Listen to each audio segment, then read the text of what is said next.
नाज़रीन, कराची के मुख्तलिफ इलाकों में रात गए बारिश हुई। बारिश बरसाने वाला मानसून सिस्टम सिंध पर असरअंदाज हो गया।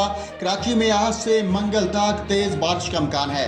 महकमा मौसमियात का कहना है कि कराची में 200 मिलीमीटर तक बारिश हो सकती है। शहरियों को बिला ज़रूरत घरों से बाहर ना निकलने की हिदायत की गई है। दूसरी जानब हैदराबाद, सांगड़, तरपारकर, मीरपुर खास, हाला, न्यू सईदाबाद, टंडो आदम, शहदापुर समेत सिंध के मुतअद्दिद इलाकों में भी मूसलाधार बारिश हुई। रिपोर्ट्स के मुताबिक बारिश की वजह से कई नशेबी इलाके ज़ेर-ए-आब आ गए, जिसके बहस बिजली की फराहमी भी मुअत्तल हो गई। मौसमियाती तज्ज़ियाकार जवाद मोमिन का कहना है कि मानसून सिस्टम शिद्दत इख्तियार करके हवा के कम दबाव में तब्दील हो चुका है। उन्होंने बताया कि इस हवा के कम दबाव के तहत आज कराची में बारिश का सिलसिला वक्फे से जारी रहने का इम्कान है।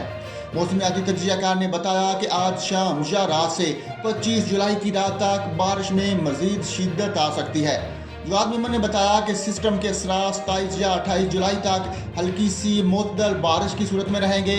महकमा मौसमियात के मुताबिक मानसून सिस्टम सिंध में दाखिल हो चुका है, जो थरपारकर, इस्लाम कोट और हैदराबाद में तेज़ बारिश का बायस बना हुआ है। सिंध के दीगर शहरों में तेज़ बारिश से शहरी निज़ाम दरहम बरहम हो गया, बिजली गायब हो गई और सड़कें ज़ेर-ए-आब आ गईं।